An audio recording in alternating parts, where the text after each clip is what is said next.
Hey, welcome back, my friend. Get comfortable, because tonight we're going somewhere that looks familiar on the surface, but turns out to be almost completely different from what you expect. Tonight we're talking about what rich Victorian women really did all day. Not the fairy tale version, not the portrait version, where she sits in a silk dress looking decoratively out a window, while rain traces patterns on the glass. The real version. The full version, the one that starts before dawn and does not stop until well past dark, the one that costs more money per day than most people earned in a week, and the one that required so much planning, so much performance, so much sheer invisible labour that by the time you understand it completely, you'll probably never look at a Victorian portrait the same way again. Before we go any further, if this kind of storytelling is your thing, if you like spending your evenings with history that actually feels like something rather than a list of dates and names, would you take just a second to subscribe and leave a like? It genuinely helps, and it means we can keep making these. And drop a comment telling me where you are right now and what time it is. I love knowing. I imagine someone in a cold bedroom in Edinburgh. Someone eating crackers in a Toronto apartment at 11:45. Wherever you are, I am glad you are here. Now, dim the lights a little more if you can. Let the room go soft, and let us go back. It is 1878. The place is London, Mayfair specifically, which is the kind of address that communicates everything about who you are before you have said a single word. The house is tall and narrow and white stuccoed. 5 stories if you count the basement kitchen and the attic servants' rooms, which the family certainly does not. The street outside smells of horse and coal smoke and, faintly, of the lavender water that the housekeeper uses on the front steps every Thursday morning. Gas lamps throw orange pools onto the wet pavement. Somewhere nearby, a horse shifts its weight and blows. Inside the house, it is not yet 7 in the morning. The family is asleep. All except one person. The woman we're going to follow today is called, let us say, Constance. She is 31 years old.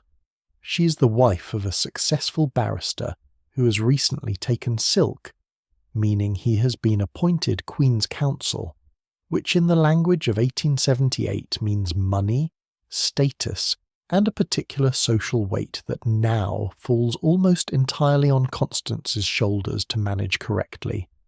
She has 2 children, a boy of 7 and a girl of 4. She has a house with 7 indoor servants. She has a clothing allowance that would cover a factory worker's annual salary in 3 weeks. And she has a day ahead of her that is already scheduled to the quarter hour in a small leather notebook that sits on her writing desk. Constance is not asleep. She's been awake since 6:50, lying in the pale morning dark of her bedroom, running through the day in her mind the way a general might review a campaign before battle. Not from anxiety exactly, though there is some of that too. More from habit. From the deep knowledge that a day like today, which includes a morning call to be received, a luncheon she's hosting, 2 afternoon calls she must make herself, a fitting at her dressmaker, and a dinner party this evening at the home of people she desperately needs to like her. A day like today has no room for improvisation. Every hour is load-bearing. Slip one thing, and the whole structure shifts. She rings for her maid at 6:30. Let us pause here, because this is already the first thing most people get wrong about wealthy Victorian women. We imagine them waking leisurely, ringing for tea, and then floating through their days in a comfortable haze of embroidery and visiting cards. The reality is something closer to running a small corporation, while simultaneously performing in a play in which you are both the lead actress and the invisible stage manager. The performance never stops. The management never stops. And critically, almost none of it is acknowledged as work, because the great social fiction of the era is that a woman of Constance's class does not work.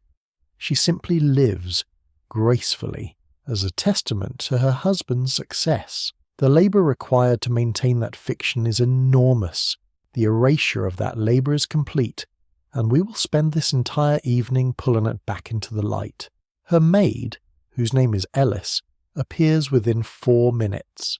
Ellis is 23 years old and has been with the household for 2 years. She's efficient, quiet, and possessed of a particular skill that wealthy Victorian households prize above almost everything else in a lady's maid, which is the ability to anticipate. She already knows, without being told, that today is a dinner party day, which means the elaborate hairstyle will need to be built in stages, some of it in the morning and some redone before evening. She's already pressed the day dress, a deep bronze silk veil that photographs beautifully and moves with enough weight to suggest solidity without looking heavy. She's already arranged the dressing table in the precise order that Constance prefers. The morning routine for a woman of Constance's position and era takes approximately 90 minutes from first ring to final pin. Let me walk you through it, because the details matter. First, washing. There is no bathroom attached to Constance's bedroom in 1878.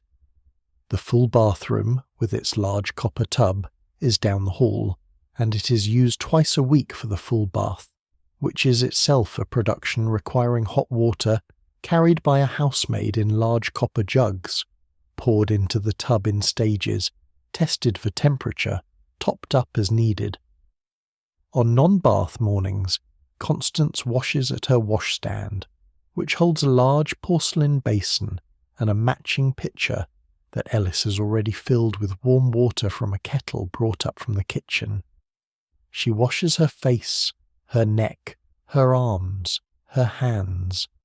This is a thorough wash by the standards of the time, done with a soft cloth and a mild soap, scented with rose water, followed by a cool rinse that Ellis considers essential for keeping the complexion clear. Then the skin care, which the Victorians would not have called skin care, but which is exactly what it is. Cold cream, applied and removed to cleanse the face more deeply. A light application of glycerin mixed with rose water, patted gently onto the cheeks and forehead.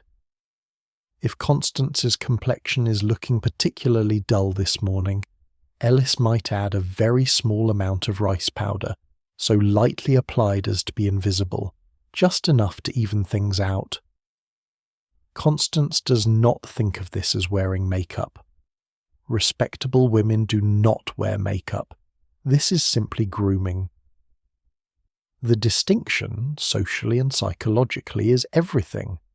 Hair comes next, and this is where the 90 minutes really justifies itself. Constance's hair, which is a warm brown and reaches to the middle of her back when loose, has been braided overnight to prevent tangling. Ellis takes it down carefully, pins into the small dish, braid unwound gently, hair brushed through in long, slow strokes with a boar bristle brush that Ellis has owned for 6 years and cares for with the devotion most people reserve for small pets. The brushing serves multiple purposes simultaneously. It distributes the natural oils that accumulate at the scalp out to the ends of the hair, which are drier. It removes any remaining traces of the light pomade applied last night. It stimulates the scalp, which Victorian beauty thinking associates with healthy growth. And it prepares the hair for styling, which is an exercise in structural engineering that would frankly impress a civil engineer. The fashionable hairstyle for a married woman of Constance's age and class in 1878 is what is called a chignon with a fringe, which means the bulk of the hair swept up and back and pinned in a complex arrangement at the nape or crown, with small curled or waved sections framing the face at the front. This is not a simple thing to create. Ellis has spent years learning how to do it properly.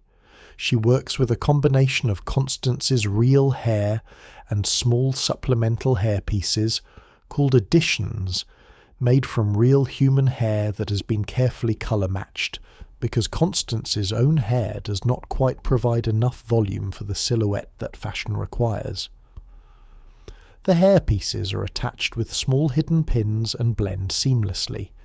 No one who looks at Constance today will know they are there. Everyone will simply see a woman whose hair looks correct, which in 1878 means abundant and perfectly controlled. While Ellis works, Constance begins reading her morning letters. They have already been sorted on the hall table by the butler and brought up by Ellis with the warm water. There are 4 this morning, 1 from her mother in Bath, 2 from women in her social circle, and 1 from a tradesperson regarding an account. She reads all of them while sitting very still, because Ellis is pinning, and moving the head means repinning, and time is already a constraint. Constance annotates mentally as she reads. The letter from her mother requires a reply today. One of the social letters is about a charity committee meeting next week, which she must attend. The tradesman's account must be dealt with before the monthly reckoning. Now, the dressing. And this is where we need to spend some time, because the physical construction of a wealthy Victorian woman's appearance in 1878 is extraordinary and deserves its own unhurried explanation. Constance is not dressing into one garment. She is dressing into a system, a carefully layered architecture of fabrics, bones, wire, and fabric engineered to produce a specific silhouette that the era considers the correct shape for a woman. From the skin out, the layers go as follows. First, the camise, a loose shift of fine white cotton or linen that falls to about mid-thigh. This is a protective layer sitting between the skin and the more structured undergarments, absorbing the natural moisture of the body and preventing the expensive outer fabrics from being stained or damaged. Second, the drawers, which in 1878 are still the open crotch design that looks so peculiar to modern eyes, but serves a practical purpose that we have already discussed.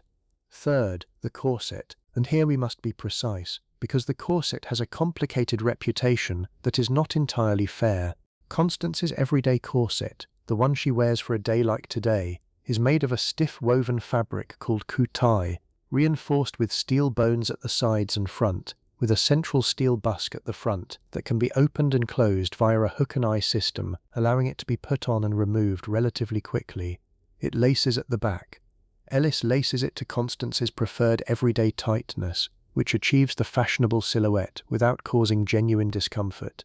Constance's waist in the corset is approximately 22 inches. Her natural waist without it is perhaps 25. The 3-inch reduction is real but not extreme. She has worn corsets since she was about 14 years old, and at this point barely notices the garment, the way most people stop noticing their shoes after the first hour of wearing them.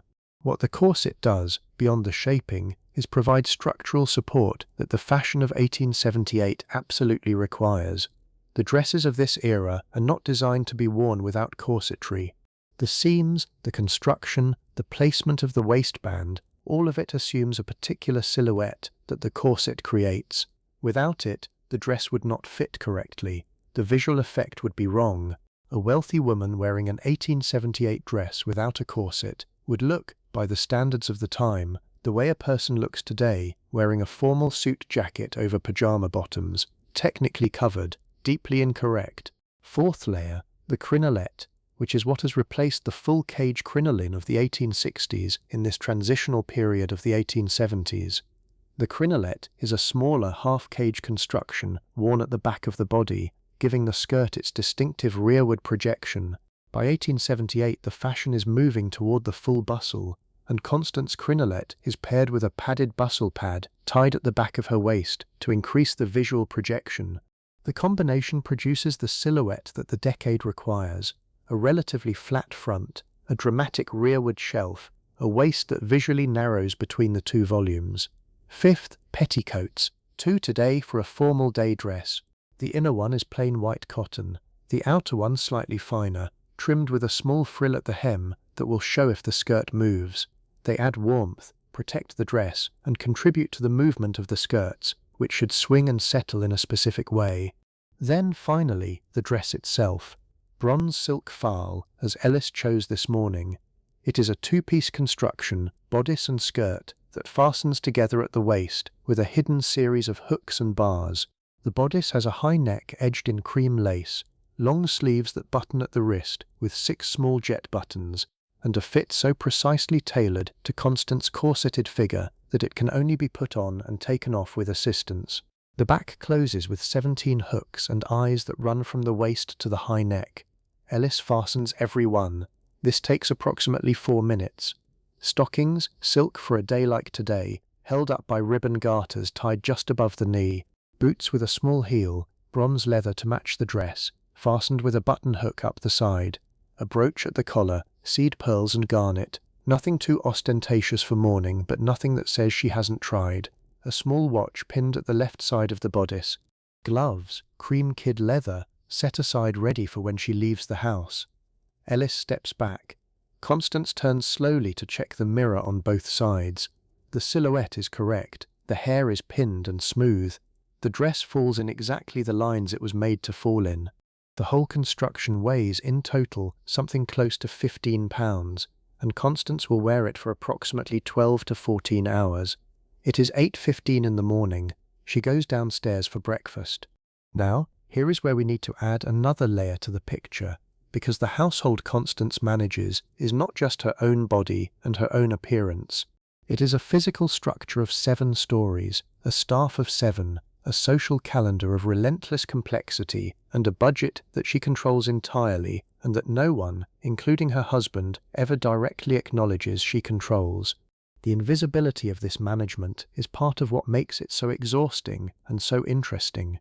The household staff in a house like Constance's 1878 runs as follows: a butler who manages the male staff and the wine cellar and handles formal front-of-house operations, a cook who is actually called the cook and commands the kitchen absolutely, though Constance reviews the menus, a housekeeper who manages the female staff below stairs, keeps the household accounts, and is in some ways the most important person in the building after Constance herself, a lady's maid, that is Ellis, a parlour maid who maintains the reception rooms and answers the door, a housemaid who does the cleaning of the upstairs rooms, and a kitchen maid who assists the cook. In larger houses there would be more. In smaller establishments, some of these roles would double up. 7 is a number that says comfortable upper middle class. It is enough to run the household smoothly and not quite enough to run it effortlessly. Managing this staff is one of the primary occupations of Constance's day, and it is done in a way that appears to be no occupation at all. The housekeeper comes to her after breakfast, every morning at 8:45 without exception. This meeting, called the morning conference in some households, and treated so casually that most accounts barely mention it, is actually the operational hub around which the entire household revolves. In approximately 20 minutes, Constance and the housekeeper review the day's schedule, confirm the menu the cook has proposed for the luncheon, discuss any household issues that have arisen, approve or redirect expenditures, and coordinate whatever needs to be coordinated. It looks like a quiet conversation over a cup of tea. It is in practice executive management. The housekeeper today is a woman named Mrs. Barlow, who has been in service for 30 years and is one of the most competent people Constance has ever met. She handles her authority with the particular kind of professional dignity that experienced senior servants develop, which is to say she manages everything without ever appearing to do so. Mrs. Barlow knows that the cook is unhappy with the fishmonger who delivered yesterday and needs a decision on whether to switch suppliers. She knows that the parlour maid has been making errors in setting the formal table and needs a correction delivered in a way that does not cause her to give notice. She knows that the coal delivery is due Thursday and needs to be directed to the back entrance because the front street will be cleaned that morning. She brings all of this to Constance in an orderly and economical way, and Constance makes decisions, gives direction, approves plans, with the unhurried confidence of someone who has been doing this every morning for 9 years. This is one of the things that surprises people when they really start to look at wealthy Victorian women's lives. They were not passive, they were administrators. The house was their domain, and they ran it with genuine authority. The sphere was smaller than a man's sphere, yes, and the invisibility of the work was a real injustice. But within that sphere, the management was real and the competence required was substantial. Running a household of 7 in 1878 meant knowing accounting, logistics, personnel management, menu planning, basic medicine, social protocol, etiquette, letter writing, procurement, and a dozen other skills that would translate directly to any organizational context. None of it had a title. None of it appeared on any list of accomplishments. It simply happened, or failed to happen, and everyone noticed when it failed. After Mrs. Barlow, at 9 o'clock, Constance sees the children. This is a formal visit in the Victorian sense, which is to say it is scheduled, purposeful, and governed by convention, though it is also genuinely warm because Constance is not in fact a cold woman. The children are brought down from the nursery by their nurse at 9 and spend approximately 45 minutes with their mother in the morning room. George, who is 7, is preparing for his entry into a preparatory school next year and reads aloud to her from a history book he is currently studying. Constance listens with real attention and asks questions. She believes strongly in education, more strongly perhaps than is entirely fashionable in her circle, though she would never say so too loudly. Florence, who is 4, sits in her mother's lap for approximately the first 10 minutes and then wants to draw, and draws, spreading a small chaos of pencils across the low table while Constance monitors from the corner of her eye. The children visit tells you something important about how wealthy Victorian motherhood actually worked. It was mediated, formal, and tender all at once. Constance loves her children deeply. She is also not their primary caretaker. That is the nurse, a capable woman named Nurse Henderson, who lives in the nursery and manages the daily rhythms of the children's lives with something close to total authority. Constance sets the overall direction, approves major decisions, monitors health and education, and character development. Nurse Henderson does everything else. This division would look, to some modern eyes, like distance or coldness, but that is a misreading of the system. Constance's class in 1878 has a different conception of what good mothering means. It does not mean being physically present at all times. It means ensuring that the environment, the staff, the education, the moral direction are all correct. It means overseeing, it means caring, but caring in a structural way, from the top down, rather than from the ground up. There is also a practical reality underneath the ideology, which is that Constance's days are full of obligations that have nothing to do with her children and everything to do with her husband's career and social position. The calls she makes, the dinners she hosts, the committees she serves on, the relationships she maintains with the right people. All of this is not leisure, it is labor in service of the family's social advancement. If Constance spent her mornings at the nursery and her afternoons in the garden and her evenings at home with her husband, her household's social standing would quietly erode within a year. The network requires constant maintenance, the appearances require constant management. The children are in good hands, the social calendar cannot be handed off to anyone. At 9:45 the children go back to the nursery and Constance sits down to her writing desk.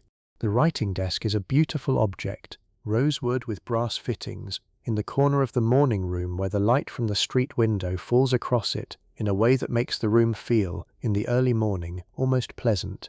On it sit her correspondence box, her appointment book, a small jar of ink, 2 pens, a blotter, a stack of the cream-coloured writing paper that she orders specially from a stationer in Bond Street, and the small leather notebook where she records her daily schedule. Constance spends approximately 1 hour here every morning, and this hour is among the most important of her day.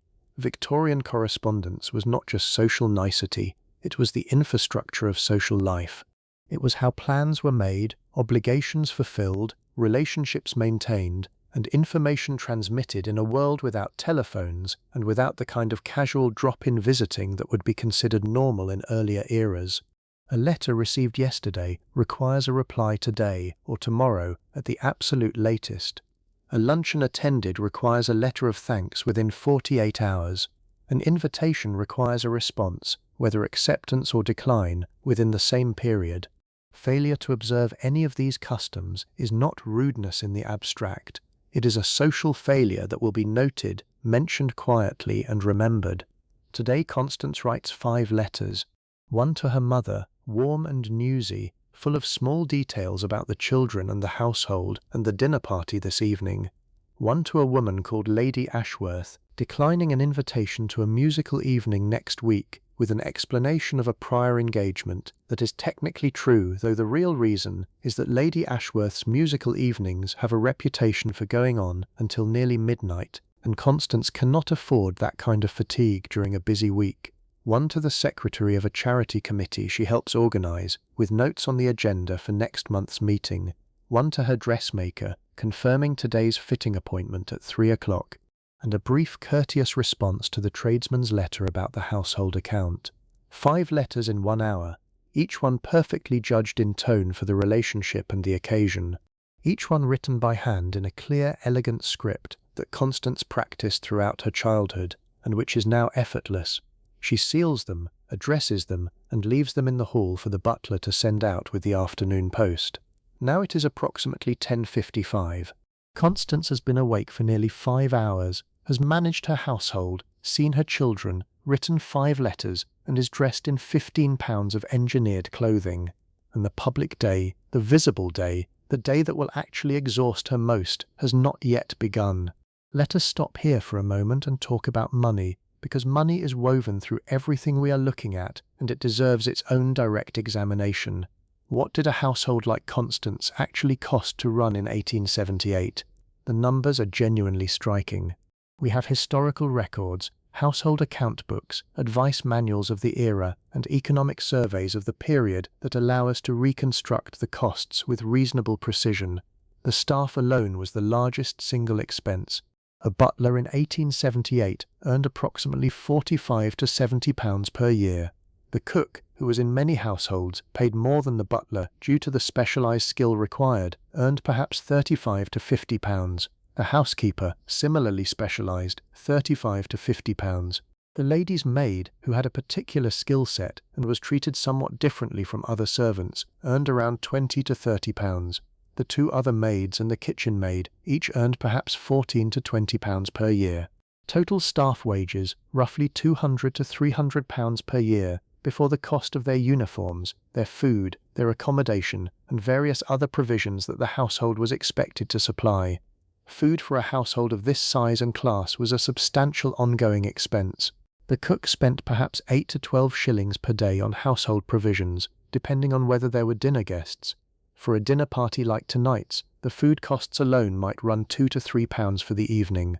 Wine and spirits were separate and could be significant. The wine cellar in a house like this one needed regular restocking, and the butler managed this with considerable discretion about what was purchased and what was consumed. Clothing for Constance herself was a major expenditure. The bronze silk dress she is wearing today likely cost £4 to £7 in fabric alone before the making. A made-to-measure dress from a good dressmaker in 1878 cost perhaps £10 to £20, depending on the fabric and the detail of the work. Constance's wardrobe required seasonal renewal. Spring and summer needed fresh light fabrics. Autumn and winter required heavier silks, wool, velvet. The fashionable silhouette shifted every year or two, meaning that dresses from 3 years ago began to look noticeably dated. A complete wardrobe for a woman in Constance's position might require a clothing expenditure of £200 to £400 per year. Her husband earned perhaps £2,000 per year at this stage of his career, possibly somewhat more. By contemporary accounts, a family at this income level was expected to spend roughly 1/5 of its income on female clothing and entertaining combined. The social obligations were not optional. They were the vehicle through which the family's status was communicated and maintained. There is a book called Manners and Rules of Good Society, published in 1879, which is almost exactly contemporaneous with our story. It runs through the expected expenditures for women at various income levels with the kind of brisk cheerfulness that only books written for people who have money tend to achieve. For a woman whose husband earns £1,500 to £2,000 annually, the book suggests a morning dress allowance, an afternoon dress allowance, an evening dress allowance, hat allowances, glove allowances, boot allowances, personal stationery costs, charity subscription costs, and cab and carriage hire for social calls, all separately itemised, all presented as necessary rather than optional. Constance controls the household accounts. This is standard practice for women of her class and era. Her husband gives her an agreed household allowance each month. She manages it, presents accounts when required, and negotiates the following month's allowance if unusual expenses have arisen. He trusts her management generally, which is both evidence of genuine partnership and evidence that he simply does not want to deal with it himself. The numbers, the suppliers, the staff relations, the social calendar priorities, the day-to-day decisions about where money goes and why, all of this lives in Constance's domain. She is, in the most practical sense, the chief financial officer of a small enterprise that runs continuously 365 days a year, with no holidays and no sick days and no possibility of resignation. At 11 o'clock she puts on her gloves and picks up her card case.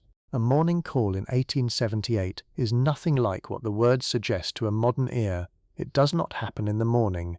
It happens between approximately 11 and 1, which the Victorians call the morning because they are still working from an older conception of the day divided by meal times rather than clock hours. It lasts between 15 and 25 minutes.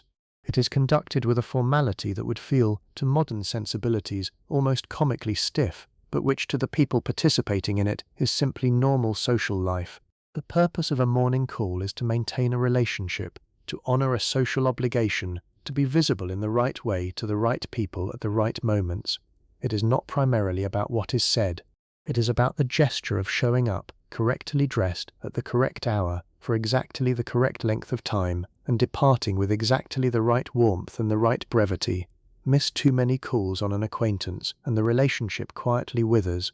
Make calls that are too long or too personal, and you violate the social code in a way that will be discussed at other people's morning calls tomorrow. Today Constance is receiving a call rather than making one.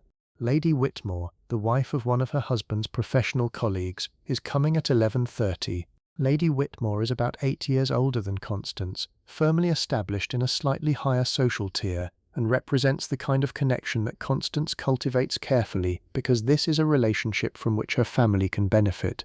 Their husbands work in overlapping professional circles. Their social worlds overlap at several points. Maintaining the connection requires visible effort on Constance's part because she is the junior party in the relationship. Lady Whitmore is doing Constance a mild honour by calling. The parlour has been prepared. Fresh flowers from the florist this morning, white roses and something feathery and green that Constance cannot name but which the florist assured her was fashionable. The fire is burning because even in late spring the London morning has a chill that a silk dress does not resist well. The best china is laid out for tea, not set up with all the equipment yet, because tea will only be offered if the conversation warrants an extension of the visit, which is itself a social calculation. The room smells of beeswax and the flowers, and faintly of the lavender water that the housekeeper uses on the furniture. Lady Whitmore arrives at 11:28. She is shown up by the parlour maid. Constance rises to receive her, and the particular ballet of the formal morning call begins. Conversation in a morning call like this one flows along well-worn channels. The children's health is mentioned. A recent dinner is discussed approvingly. Someone in their mutual circle has been ill, which is mentioned with appropriate concern. A charitable event next month is touched on. A recent political development is alluded to obliquely, because direct political discussion is not quite the thing, but awareness of current affairs is expected. The weather is discussed not because either woman finds the weather interesting, but because it is a social lubricant, a way to begin and punctuate conversation that carries no risk of controversy. Lady Whitmore admires the flowers. Constance mentions where she gets her flowers, with the precisely calibrated casualness that allows the information to be received as a gift rather than a boast. 22 minutes after she arrived, Lady Whitmore rises. Constance rises with her. They exchange the formal goodbye, which involves a brief expression of hope for future meetings, a reference to the dinner this evening to establish that they will see each other again soon, and the kind of warmth that is real but carefully measured to the level of the relationship. The parlour maid shows Lady Whitmore out. Constance hears the front door close, and then she crosses the hall to begin preparing for the luncheon. A luncheon in 1878, hosted in a house of this kind, for perhaps 8 guests, is not casual. The food is simpler than a dinner, yes. The dress code is less elaborate, the duration is shorter, but it is still a production that has required planning, purchasing, cooking, and arranging, and that must now be overseen in its final stage with the same attention to detail that goes into every social occasion. The luncheon today is for 8 women, all from Constance's social circle, assembled as part of an ongoing circuit of mutual obligation. These 8 women will each host luncheons to which Constance will be invited, and this is how the social network sustains itself, a rolling series of hospitality exchanges governed by invisible ledgers that everyone understands without anyone ever explicitly maintaining. Constance Cook has prepared a cold salmon mousse, a veal dish served warm, a salad, bread rolls, a cheese course and 2 desserts, a fruit tart and a cold cream. The wine is a light Bordeaux that the butler has opened and assessed. Constance makes a last tour of the dining room at noon. She checks the table settings, which the parlour maid has laid according to the standard she has established over years of entertaining. She adjusts 2 place settings that are fractionally off-centre. She decides the centrepiece, a low arrangement of the same white roses from the parlour, is the right height. She confirms with the butler that the wine is correct. She looks at the room the way a painter might look at a nearly finished canvas, assessing the whole rather than the parts, and she is mostly satisfied. The guests arrive at 12:30. Over the next 90 minutes, Constance does something that looks like nothing more than having a pleasant conversation with 8 friends, but is in fact one of the most demanding performances she will undertake all day. She manages the table. She watches everyone simultaneously without appearing to watch anyone. She ensures that the conversation flows without dead stops, because a silent luncheon table is a failure of hostessing.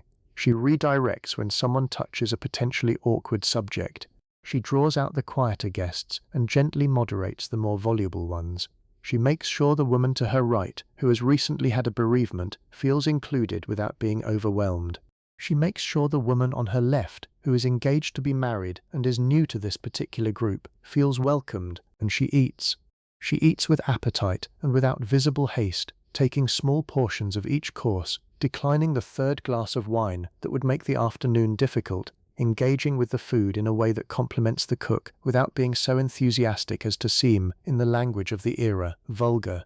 The balance required for this kind of social eating, eating as performance, eating as hospitality, eating as social signal, is genuinely subtle and takes years to develop. The luncheon breaks up at 2 o'clock. Constance sees each guest out personally.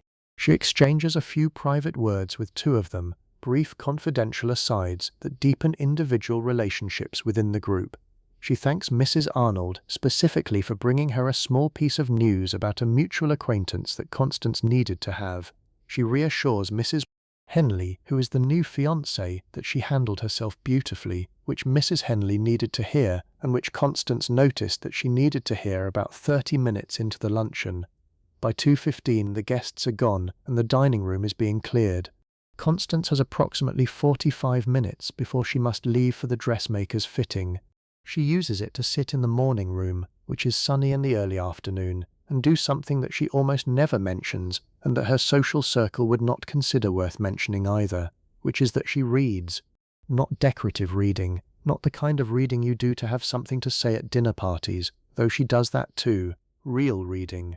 She is currently in the middle of a novel by George Eliot, Middlemarch, which she has read before actually, but is reading again because she finds it saying different things to her at 31 than it said at 23. She reads for 30 minutes without interruption, without managing anything, without being responsible for anyone's comfort but her own. The house hums quietly around her, the servants doing their work, the children in the nursery 2 floors up, the fire ticks. The street outside carries its ordinary London sounds, and Constance reads. This is not laziness, this is not indulgence, this is the only actual privacy she has had in a 7-hour day, and in another 40 minutes it will be over. At 3 o'clock she calls for the carriage. Now we need to talk about the economics and logistics of getting around London in 1878, because this is another of those aspects of wealthy Victorian life that is easy to take for granted and deeply revealing once you look at it directly. Constance's household keeps a carriage, which is both a practical necessity and a highly visible social statement. The carriage is a brougham, a type of closed 4-wheeled vehicle that is the standard respectable transport for upper-middle-class families. It is drawn by a horse, managed by a coachman, who is technically the butler's responsibility but practically a separate department. Keeping a carriage and horse in London in 1878 costs approximately £150 to £200 per year, including the horse's feed and stabling, the carriage's maintenance and repair, the coachman's wages and accommodation, and the licensing required to operate a private carriage in the city. This is a very substantial expense, but giving up the carriage would be, in the social language of the era, an almost unthinkable regression. Walking to social calls is for people who cannot afford not to walk. The carriage is visible, it is parked outside while you make your calls. The quality of the vehicle and the horse and the presentation of the coachman all communicate something about the household to anyone who passes. A carriage in 1878 is less like owning a car and more like maintaining a public statement that is permanently parked in front of whatever you are doing.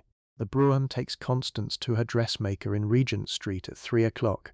The dressmaker, Madame Lefebvre, is a French woman whose establishment is technically a dress shop, but operates in practice as something between a fashion studio and a professional consultancy.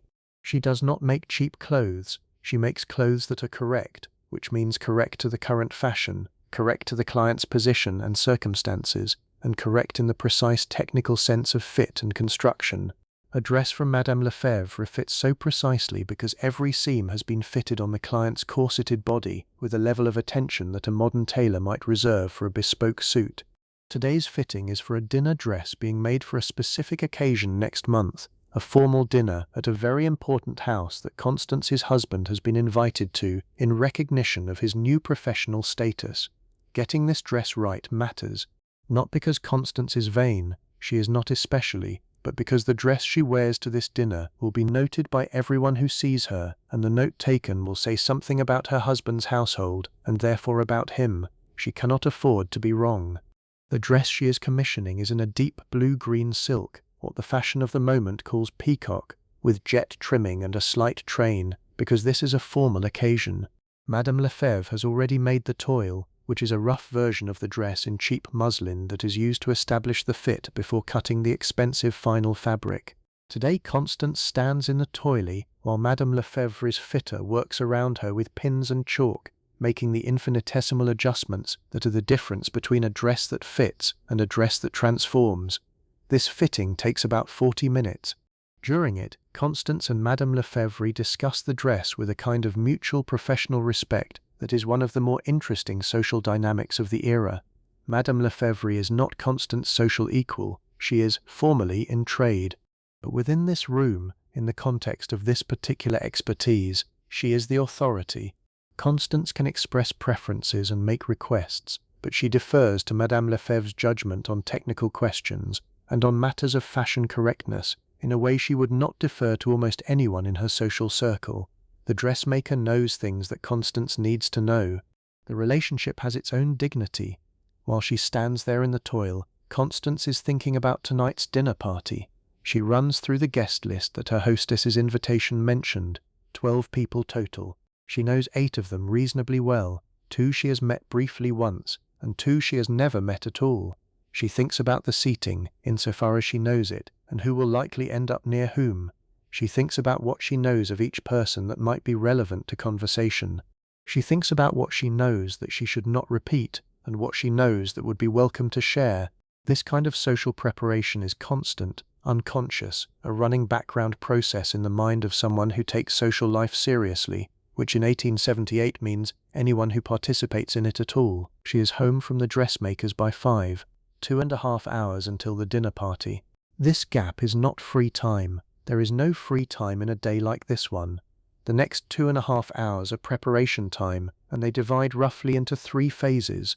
The first hour is for household review and the evening's organization. The second is for the bath and the long process of evening dressing. The third, which overlaps with the second in practice, is the mental preparation for the specific social demands of tonight. Let us spend a little time on what Constance needs to know and do for this particular evening, because it illuminates something important about what wealthy Victorian women's social obligations actually entailed. The dinner party tonight is at the home of a man named Mr. Gerald Forsyth and his wife Eleanor. Mr. Forsyth is a member of Parliament who is also connected to several prominent charitable organisations, and his dinners are well known in Constance's circle for being serious occasions. The conversation at a Forsyth dinner will range over politics, literature, and social questions, and Constance is expected to participate intelligently, not to dominate, not to lecture, not to challenge the men at the table in a way that would make anyone uncomfortable, but to contribute meaningfully, to demonstrate that her mind is equipped for serious company, to hold her own in what will be a room full of educated, opinionated people. This is not a nothing task. It requires genuine preparation. Constance reads newspapers, specifically the Times, which she goes through each morning in approximately 20 minutes, scanning for the stories that are likely to come up in social conversation and retaining the relevant details. She knows the current state of the parliamentary debates that Forsyth is involved in. She has read a recently published essay on the question of women's education that has been widely discussed in the circles she moves in and has formed a view about it. She knows that one of the other guests tonight, a professor of natural history, has recently published a paper that caused some controversy, and she has read a review of it and knows enough to ask him a sensible question. This kind of background research, done casually, continuously, woven into the daily fabric of reading and conversation and paying attention, is part of what her role requires. A woman who could not hold an intelligent conversation at a dinner like this one would be a liability to her husband. Constance is not a liability. At 5:45 she goes upstairs for the bath. The evening bath is a ritual that runs somewhat differently from the morning wash. Hot water has been carried up in large copper jugs by the housemaid, who has made 3 trips from the kitchen to fill the copper bathtub to a workable level. The bath is warm rather than hot. Ellis knows Constance's preference, and scented very lightly with a few drops of rose oil. Constance gets in and stays for approximately 20 minutes. She washes her hair, which complicates things slightly because wet hair is harder to dress and requires time and skill, but it is worth it because clean hair behaves better, and the scent of hair washed with a mild egg shampoo and rinsed with diluted rosemary water is, she has always felt, one of the small reliable pleasures of an evening. While she is in the bath, no one talks to her. This is not quite true. Ellis is in the dressing room adjacent doing final preparations, but no one requires anything of her. This, like the 30 minutes of reading in the afternoon, is a moment of genuine privacy in a day that has been almost entirely public. She uses it in the way that people who live socially dense lives tend to use their private moments, to feel what the day has actually been like. And the honest truth is that today has been a reasonable day, not particularly difficult. Lady Whitmore was pleasant. The luncheon went well. She thinks the new fiancé left feeling comfortable, which she had been slightly worried about. The dress fitting felt promising. The day has had the particular kind of fullness that comes from doing things well, from a household running on all cylinders, from relationships carefully tended. She does not feel exactly happy, happiness being too simple and too still a word for the complicated texture of her days. But she feels, getting out of the bath and wrapping herself in a warmed towel that Ellis has placed on the rail above the small coal fire, she feels capable. She feels like herself. Evening dressing takes approximately 45 minutes and is different in several ways from morning dressing. The corset is the same, though she might allow Ellis to lace it slightly differently for an evening occasion, a fraction more snug because the silhouette of an evening gown requires it, and she knows she will be sitting at dinner and can tolerate it for the evening duration. The dress itself is far more elaborate than the bronze silk she wore today. Evening dress in 1878 for a formal dinner like tonight's means low décolletage, short sleeves or sleeveless, the best fabric, the most detailed trimming, and the jewellery that is appropriate to the occasion. Tonight she wears a deep claret velvet bodice over a pale gold silk skirt, with a train skirt that requires care in movement, jet beading on the bodice that catches the light with every turn. Around her neck, her grandmother's garnets, deep red stones in a gold setting that are not the most fashionable thing she owns but are real and old and significant in the way that genuinely good jewellery is. In her hair, which Ellis has arranged into a formal version of the daytime style, small pearl pins that catch the light. Ellis works around her with the practiced speed of someone who has done this hundreds of times. Hair arranged and pinned, dress fastened, jewellery clasped.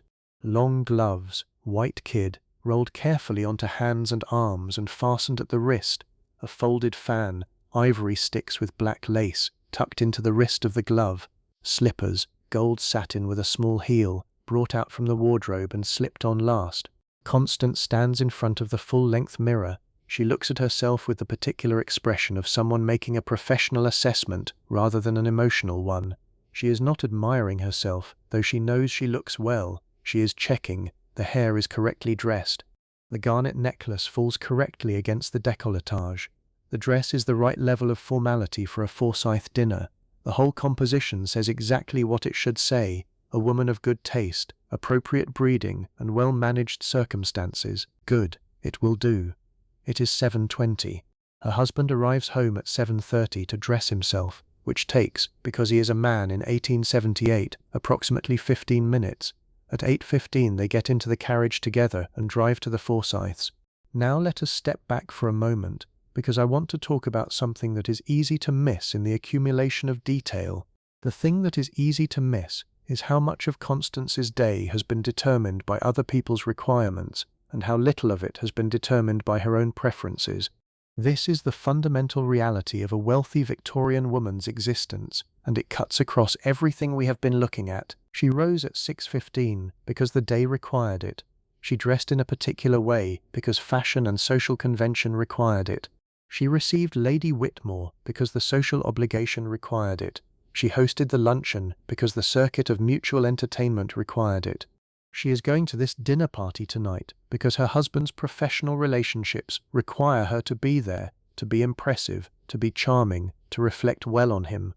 She is not, to be clear, miserable. Constance is a particular kind of person who is well suited to this particular kind of life. She enjoys managing things. She enjoys social performance, genuinely, in the same way that a skilled athlete enjoys a competition. She is good at it, and she knows she is good at it, and there is real satisfaction in that. But the choice was never really hers. From the time she was quite young, she was shaped and trained and prepared for exactly this existence. The question was never what do you want to do, but rather how well can you do what you are going to do.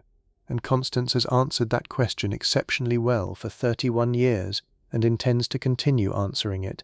But here is the thing that I want you to hold alongside the elegance and the capability and the genuine competence we have been watching all day.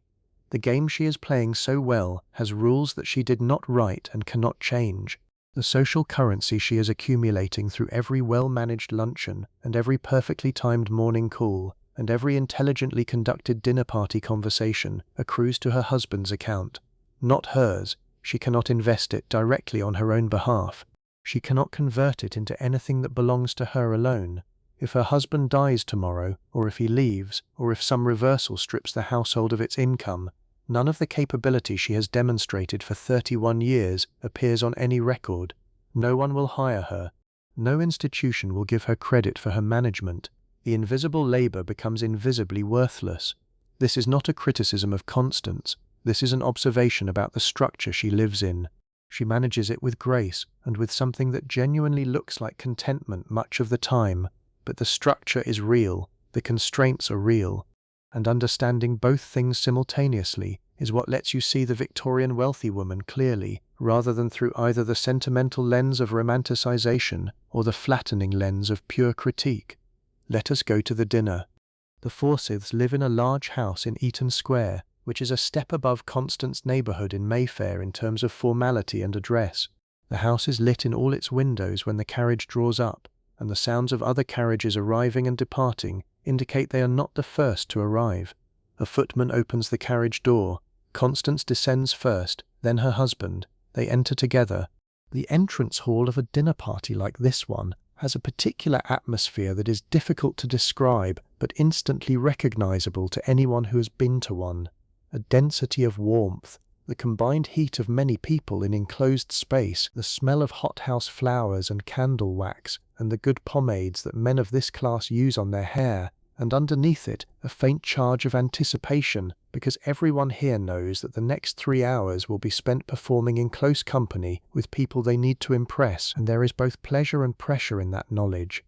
Mrs. Eleanor Forsyth receives them in the drawing room, which is where the guests gather for approximately 30 minutes before dinner is announced. Eleanor Forsyth is a woman in her mid-40s, the kind of woman whose social authority is so thoroughly established that she wears it easily, without effort. She greets Constance with genuine warmth, which is both a gift and a signal. Warmth from Eleanor Forsyth tells the room something about the status of the person being greeted. Constance circulates. This is perhaps the least analysed and most demanding part of a dinner party, the pre-dinner drawing room period, when everyone is standing and moving, and the conversation is lighter, but the social assessment is intensive. She speaks briefly with 4 different people in the 30 minutes before dinner is announced. Each conversation is different in substance and similar in structure. She establishes connection, demonstrates attentiveness, communicates something worth knowing, and exits gracefully enough that neither party feels interrupted. It looks like mingling. It is actually a set of small, precision-crafted social encounters. Then dinner is announced. Everyone proceeds into the dining room. The Forsyth dining room can seat 16. Tonight there are 12 guests. The table is long and white with crystal and silver, reflecting the candlelight from 2 large candelabra and a chandelier above. Each place is set with precision, the correct forks in the correct order from outside in, the knife blade facing inward, the wine glasses arranged by size, the white card with each guest's name in copperplate script. Constance finds her card. She is seated between a judge she has met twice before, a pleasant but rather formal man, and the professor of natural history whose controversial paper she has read. Her husband is across the table, which is standard, and which means she will not speak with him for the next 2 hours. A Victorian dinner of this formality moves through a series of courses that, by 1878, has been somewhat simplified from the earlier Victorian era's extraordinary abundance, but remains considerable by any modern standard. Tonight there is a clear soup, then a fish course of poached turbot with a cream sauce, then what is called the remove, the main course, which tonight is a roast fillet of beef with accompanying vegetables, then a game course, small birds served with a sharp sauce, then a sweet, which is an elaborate pastry construction that Constance notes with professional appreciation before eating it, then dessert, which means fruit and nuts and small sweet things, then cheese, then port for the men, and then the women withdraw. This meal takes approximately 2 hours. Let me describe what those 2 hours are actually like from Constance's position, because dinner party conversation is an art form that the Victorians took seriously, and that most modern accounts reduce to a vague impression of elegant chatter. With the judge on her right, conversation proceeds along several tracks over the course of the evening. They discuss a recent high-profile case that has been in the newspapers and that the judge has tangential knowledge of. They discuss a book that both have read. They discuss, briefly and carefully, a parliamentary bill that has been generating comment and that bears on his professional life in 1 or 2 ways. Constance listens more than she speaks in this conversation, which is both the correct thing to do with a senior man of this kind and her genuine preference, because the judge has things worth hearing. She asks questions that demonstrate she has been paying attention. She offers her own view once, on a point where she has something specific to say, and it is received with the mild surprise of a man who did not expect to be genuinely interested by what his dinner companion said. She takes note of this as a small success. With the natural history professor on her left, the conversation is different in texture. He is younger than the judge, perhaps 38, and is one of those men who is so genuinely fascinated by his subject that he becomes interesting the moment it comes up. Constance asks him about his recent paper, which he clearly did not expect from a dinner companion, and the next 40 minutes are among the more intellectually alive she has spent this month. He explains his controversial position with the kind of energy that comes from having been argued against repeatedly. She follows the argument, asks the question that tests the weakest point, and he is, she thinks, genuinely pleased. Not that she has challenged him, but that she was paying attention carefully enough to find the weak point at all. She eats, she drinks moderately, 2 glasses of wine over the course of 2 hours. She manages the conversation with 3 people simultaneously, because dinner tables work not in fixed bilateral pairs, but in a shifting field of overlapping exchanges, and a skilled dinner guest tracks multiple threads at once. She contributes to a general table discussion about a recent London exhibition that becomes briefly lively. She deflects a slightly pointed remark from a woman across the table, a remark that was aimed at the fiancé who had been at the luncheon and who is here tonight with her fiancé, and who does not yet know enough of the code to have deflected it herself. Constance redirects the conversation so smoothly that the pointed remark lands nowhere and the woman who made it barely notices. This is invisible labor. This is the constant maintenance work of social life. It requires attention, skill, patience, and the kind of situational awareness that comes from years of practice. It requires knowing who in the room is uncomfortable and why, and what small adjustment to the conversational temperature will ease things. It requires knowing when to speak and when to be quiet and when to speak loudly enough that the person who needs to hear you does hear you. It requires all of this to be done without any of it being visible, because the whole point is that a well-managed dinner party feels effortless. Like the house, like the dress, like the morning routine, the skill is expressed in the absence of visible effort. The effort must not be seen, only the results. At 10:30, Mrs. Forsyth gives the signal that the women will withdraw. This is the moment that has attracted more commentary than almost any other Victorian social ritual. The men stay at the table with the port. The women move to the drawing room for tea and conversation without the men. Depending on your perspective, this is either a pleasant space of female sociality, uncomplicated by male presence, or a structural separation that embodies the fundamental inequality of the era, or both things at once. It was, in practice, all of these things depending on the specific evening and the specific women. In the drawing room, the conversation is different, somewhat more relaxed in structure, though not in content. The women discuss the dinner, briefly. They discuss a charitable project that several of them are involved in. They discuss fashions, specifically the direction of the autumn season. They discuss a domestic crisis that one of them has been navigating with some difficulty, a staffing problem of a particular kind, and several of the others offer advice based on experience. This conversation, the advice sharing among women who run households, is genuinely practical and genuinely useful.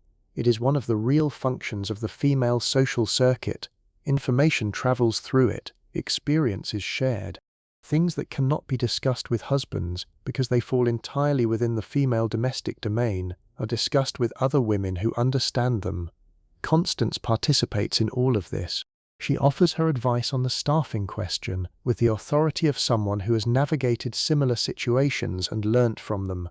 She listens to the conversation about the charitable project and makes a note to speak with her own committee secretary about a coordination opportunity. She is present, attentive, and useful. 20 minutes later, the men come in from the dining room, and the whole group mingles again for tea and coffee and small talk until the evening breaks up around 11:30. Constance and her husband say their goodbyes. Eleanor Forsyth takes Constance's hands in both of hers at the door, in a gesture of warmth that is more than social formula.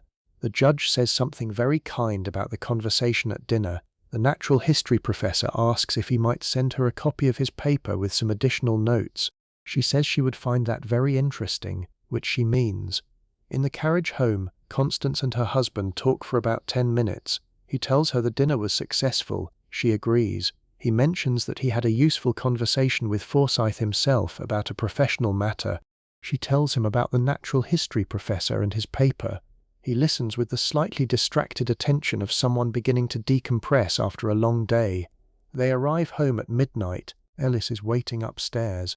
The evening undressing is the reverse architecture of the morning dressing, the same layers in reverse order, the same care with each piece of fabric and jewellery, the same quiet efficiency from Ellis, who has been waiting since 10 o'clock for Constance to return. The jewellery goes into the jewel case. The dress is assessed for any marks from the evening. There is a small spot on the hem that will need attention, and hung on its form. The corset is unlaced. The petticoats are removed. The chemise is replaced by the nightgown, white cotton with long sleeves and a collar, warm and soft from being aired by the fire. Ellis takes down Constance's hair, brushing it through slowly, the 100 strokes that are not just ritual but genuine care, redistributing the oils and removing the last of the evening's pomade, undoing the formal arrangement, letting the hair down into its natural weight. Constance sits at the dressing table and looks at her reflection in the mirror and looks like someone different from the woman she has been all day. Not worse, not better, just quieter. The constructed version of herself, the one that moves through the world in bronze silk and garnets and precisely arranged hair, is coming apart. What is underneath is simply a tired woman at the end of a very long day. Ellis braids the hair, ties it with a soft ribbon, and says goodnight. Constance says goodnight and means it warmly. The house is quiet. She goes to the window for a moment and looks out at the street below, which is dark except for the gas lamps. A cat crosses somewhere below. The sound of a distant carriage fades. London at midnight is not silent. It is never silent, but it is reduced to its bones, the quiet working presence of a city that does not sleep entirely, but has put away its performing self for a few hours. She reads for 20 minutes in the chair by the fire, the last of the day's coal glowing warm and orange, Middlemarch. The passage she is at is one she has read before, about Dorothea Brooke standing at the window, looking out at the road, feeling simultaneously full and empty in a way that has no name. Constance reads it slowly. She puts the book down and sits for a moment with whatever it said to her. Then she puts out the light and gets into bed. It is 12:30. She has been awake since 6:15. 18 hours, £15 of clothing, 5 letters, 1 morning call received, 1 luncheon hosted, 1 dress fitting attended, 2 afternoon calls to make tomorrow that are already in the notebook, 1 dinner party navigated with all the precision and skill of someone who has been doing this since she was old enough to be brought into a drawing room and introduced, and tomorrow it starts again. She is asleep within 10 minutes. Now, let us step back from Constance's specific day and look at the wider picture, because there is more to understand about how wealthy Victorian women lived, what their days cost, what they were expected to know, what they were not supposed to know, and what was quietly happening beneath the surface of the polished world we have been watching. The stories are in the details, and there are many details we have not yet touched. Let us start with money more precisely, because the economics of a Victorian upper-class woman's life are genuinely fascinating and have been genuinely underreported in most popular histories of the era. A detailed household account book from 1880, preserved in a private collection and analysed by historians of Victorian domestic life, gives us a remarkable window into one household's finances. This was a household roughly equivalent to Constance's, a barrister's family in London, with a similar income and social position. The accounts were kept by the wife in a Morocco-bound ledger with ruled columns and the precise, practiced hand of someone who had been doing this for years. What they reveal is a household economy of considerable complexity. The largest single expenditure, as we touched on earlier, was staff wages, running at about £240 annually. The second largest was food and drink, approximately £180 to £200 per year, including formal entertaining, clothing and accessories for the wife and children, separate from the husband's professional wardrobe, came to approximately £160. The carriage and horse ran to about £170. Coal and household fuel, a serious expense in a London winter, came to about £50. Medical expenses varied, but in an average year were perhaps £30 to £40. Charitable subscriptions, which were not optional for a family of this standing, but were an expected social and moral expenditure, added perhaps £20 to £30. Stationery, postage, newspapers, books, approximately £12.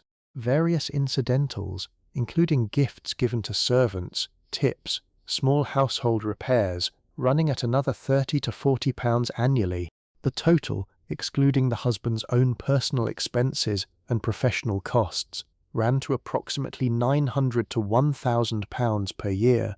This was the cost of maintaining the household that demonstrated and enabled his career. It is worth noting, because historians have made this point, and it deserves to be made here, that this expenditure was not separable from his professional success. A barrister of his standing, who lived in a smaller house without a carriage and entertained infrequently, would not have been socially eliminated, but he would have been navigating a different and somewhat more constrained professional world. The household was his visiting card to the social and professional circuits that mattered. The household was Constance's professional output, and Constance managed it on a monthly allowance that required her to make real decisions about priority and allocation. There were months when an unexpected expense required an adjustment elsewhere, a servant who gave notice and needed replacement, which required the cost of a character advertisement and the loss of efficiency during the finding and training period. an invitation to an important function that required a dress that had not been planned for in the seasonal budget, a medical expense for one of the children.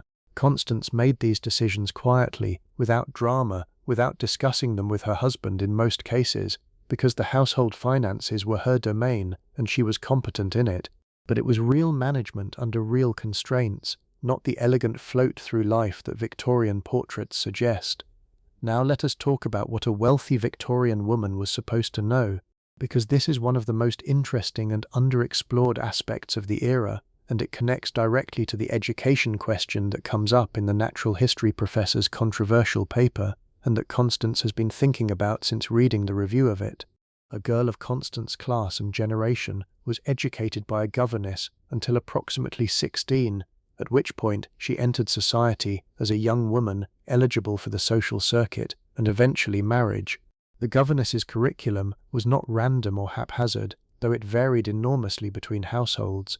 In its best form, it covered languages, primarily French, which was genuinely expected as a conversational skill, and sometimes German or Italian. It covered music, specifically piano and voice, both expected to produce at least a competent performance for drawing room occasions. It covered drawing and watercolor, which were social accomplishments but also required genuine skill. It covered literature, history, and something that went under various names but was essentially natural philosophy or natural history. It covered arithmetic, though rarely to any advanced level. It covered scripture, and it covered, with enormous care and time investment, the social knowledge, the etiquette, the deportment, the letter writing, the household management theory that Constance spends her days putting into practice. This education produced, in its better instances, women who were genuinely intellectually alive, who read widely and thought carefully and engaged seriously with the ideas of their time. And it simultaneously constrained those women to a sphere in which most of those intellectual capacities could not be directly applied in any recognized professional way. The education was real, the ceiling was real, both things were real simultaneously. Constance's generation sits at the beginning of a slowly shifting period in which these contradictions are starting to become visible as contradictions rather than natural arrangements. The controversy around the professor's paper is a small version of this. His paper argues, among other things, that women's educational capacities are not significantly different from men's, and that the differences in educational achievement are entirely explained by differences in educational opportunity. This is not a new idea in 1878. Florence Nightingale has been making this argument for decades, but it is still a controversial idea. The periodical press has been arguing about it for weeks, and Constance, who has read the review and formed a view, has that view somewhere in her mind as she navigates a social world that will not let her act on it very directly. There is a generation of women just slightly younger than Constance for whom this will change somewhat. Girton College at Cambridge, the first residential college for women, opened in 1869. Newnham followed in 1875. Women were studying at these institutions, taking the same Cambridge examinations as the men, being assessed on their answers. They were not being given degrees. The university would not grant women degrees until 1948, but they were demonstrating, in the most direct way possible, that the capacity was there. Constance knows about Girton. She knows women who have sent their daughters there, or who have argued about whether to. She has not sent a daughter herself, Florence being only 4, but the question is in the air of her social world in a way it would not have been 10 years ago. Let us talk about the charity work that fills a substantial portion of the upper-class Victorian woman's social calendar, because this is another area that tends to get flattened in popular accounts. The image is of women going to meetings and being decorative and signing things with their husbands' names. The reality is considerably more substantial. By 1878, there is an enormous ecosystem of charitable and philanthropic organisations in Victorian Britain, and women are not peripheral to this ecosystem. They are, in many of these organisations, the primary operational force. They visit the poor in their homes, which requires both courage and genuine practical knowledge. They run ragged schools and mothers' meetings and soup kitchens. They organise the fundraising events that provide the cash that keeps these organisations running. They make the case in the drawing rooms and dining rooms where their social circuits run for the causes they believe in. They write the letters, manage the committee meetings, coordinate the volunteers. They do, in short, real organizational management, invisible again, but real. Constance is on the committee of a charity that assists impoverished gentlewomen, which is to say women of her own class, who have fallen on hard times through widowhood or family disaster and who have no practical means of self-support in a world that has not trained them for any profession. This is not an abstract cause to her. She knows women who are one bad year away from it. The charity provides small pensions, assistance with accommodation, and in some cases help accessing the limited employment options available to educated women, governessing being the main one. It is work she takes seriously. The meetings are real. The decisions are real. The need is real. She is also a subscriber to several other charitable organizations and a regular visitor to a mother's meeting at a church near her home, where she teaches a short class in household management once a fortnight to women who, in her view, have simply never been shown how. She is not condescending about this, or at least she tries not to be, though the condescension of the era is threaded through even the most well-intentioned charitable work in ways that are hard to fully escape. But the engagement is genuine. She cares. This charitable engagement is important to understand for several reasons. One is that it provides wealthy Victorian women with a form of purposeful work that their domestic role alone does not fully satisfy. Another is that it is one of the few arenas in which women can exercise genuine authority and organizational skill in a recognized public way. The charitable world of Victorian Britain is where many of the women who will later become the first social reformers, the first women in local government, the first women in public professional life, where they get their training. It is a pipeline, inadvertent and unacknowledged, but real.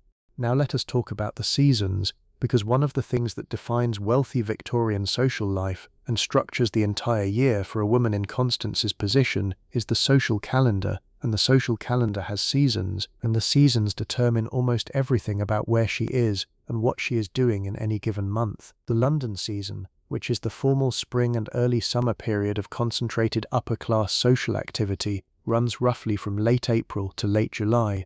This is when Parliament is sitting, which brings all the political families to London. This is when the formal social events, the balls, the evening parties, the court presentations, the race meetings, Ascot in June being the most important, concentrate into a dense schedule that fills every evening and many days. A well-positioned family in the season will have dinner engagements 5 or 6 nights a week. They will attend 2 or 3 balls per week. There will be afternoon garden parties, morning calls in such numbers that they require a dedicated logistical plan, charity events, concerts, theatre visits. Managing the season is a full-time organizational task. Constance in the season is making and receiving morning calls at a rate that in the winter months would be unusual. She is hosting or attending large evening parties that require additional staff temporarily engaged for the occasion. She is having new dresses made at a pace that makes even Madame Lefebvre's pace feel quick. She is coordinating a social schedule so complex that the small leather notebook on her writing desk becomes almost inadequate. She loves it, and it exhausts her in roughly equal measure. After the season, the fashionable world disperses. Country house visits fill August and September. Scotland for the grouse shooting if you have connections, which Constance does, being a guest at a house in Perthshire for 3 weeks in August. That is one of the pleasures she most looks forward to each year. The countryside in autumn has a different quality to it, a different pace.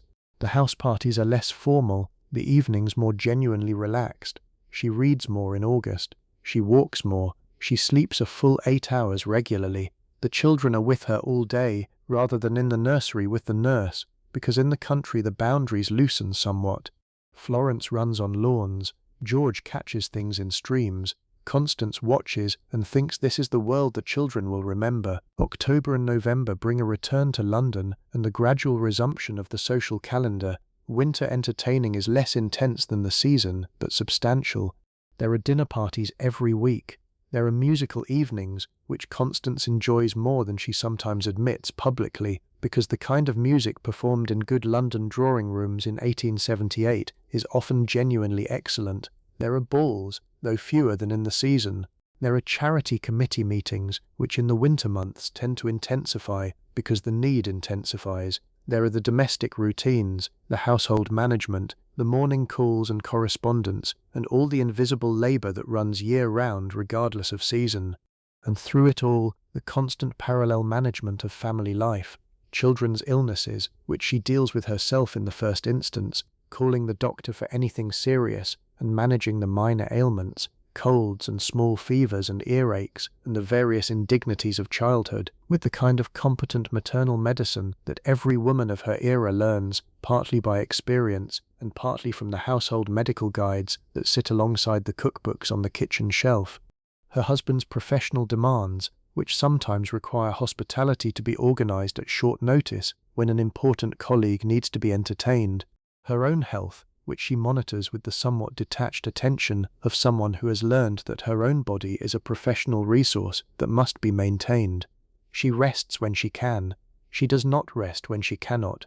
Let us talk now about what wealthy Victorian women read, because this is another area where the popular image is wrong and the reality is considerably more interesting. The idea that Victorian women of this class were primarily readers of light, decorative fiction, which is to say sentimental novels and fashion magazines, is simply inaccurate as a general description, though of course there were individual women who read exactly this and nothing more. But the women who moved in serious intellectual circles, and Constance's world, which touches the world of law and politics and science, is such a circle. These women read seriously, they read novels, but the novels they read were often genuinely demanding. Middlemarch, which we have already met, is not a light read. It requires patience and attention and a willingness to be uncomfortable. George Eliot's work was widely read and widely discussed in exactly the circles Constance moves in, and the fact that George Eliot was a woman writing under a male pen name, and that everyone knew she was a woman writing under a male pen name, was itself a subject of active social discussion. They read history, particularly the recent popular history that connected the past to current political and social questions. They read philosophy at varying levels of technicality, the more accessible essays of John Stuart Mill being particularly important in this period, because Mill's On the Subjection of Women, published in 1869, had made an argument that was immediately relevant to every thinking woman's life, and had generated a conversation that was still very much ongoing in 1878. They read science in the form of periodical essays and popular accounts of recent developments. They read political economy, which in this period is the subject with the most direct bearing on social questions. They read poetry, which is not the decorative luxury it sometimes sounds like, but the primary art form of its era, discussed and debated with the seriousness that we might bring to serious contemporary fiction today. They did this reading, it is important to understand, in the gaps between everything else, in the half hour before the morning call, in the 45 minutes between the luncheon and the dressmaker's, in the 20 minutes before sleep. They carried books in their reticules on carriage journeys.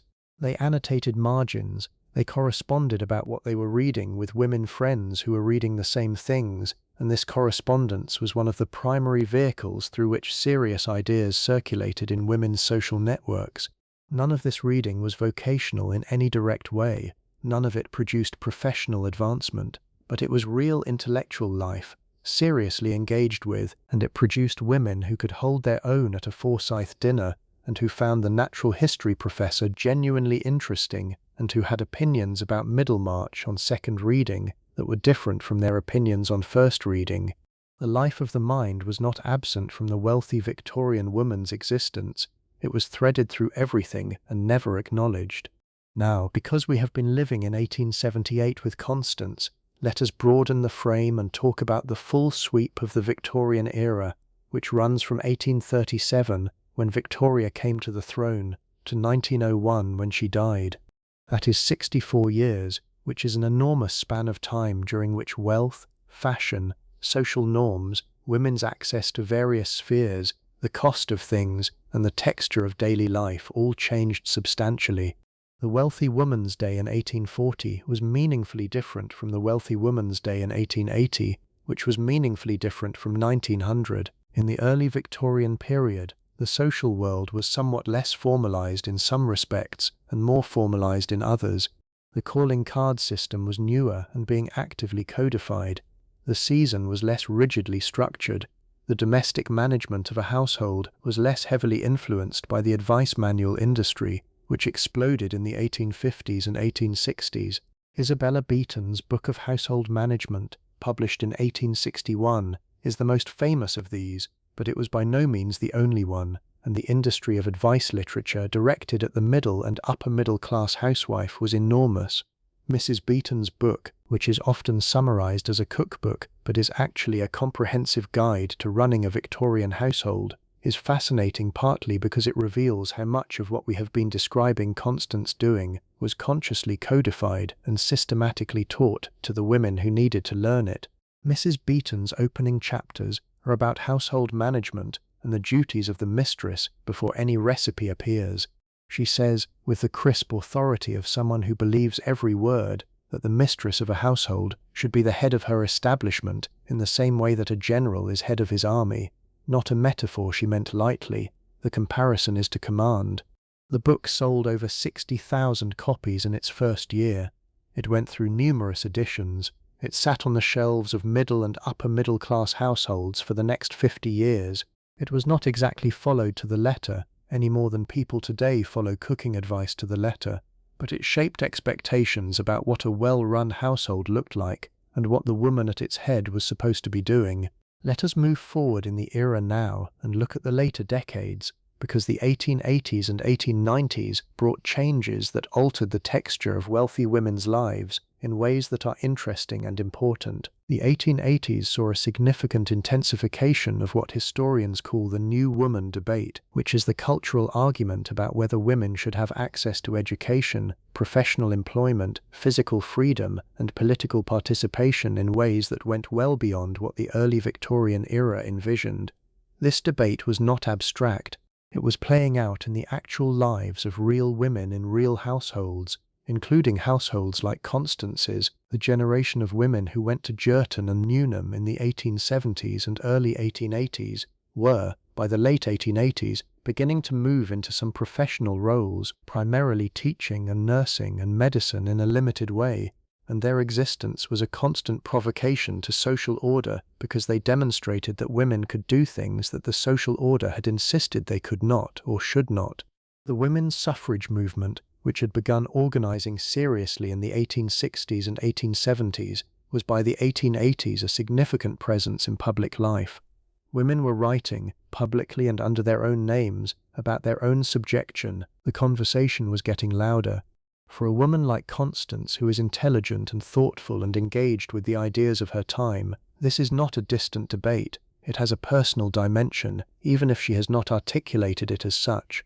She has managed a household with executive competence for 9 years and received no credit for it in any institutional sense. She has a mind that, on the evidence of the dinner conversation with the natural history professor, could engage with serious intellectual questions at a high level, and that mind has no professional outlet.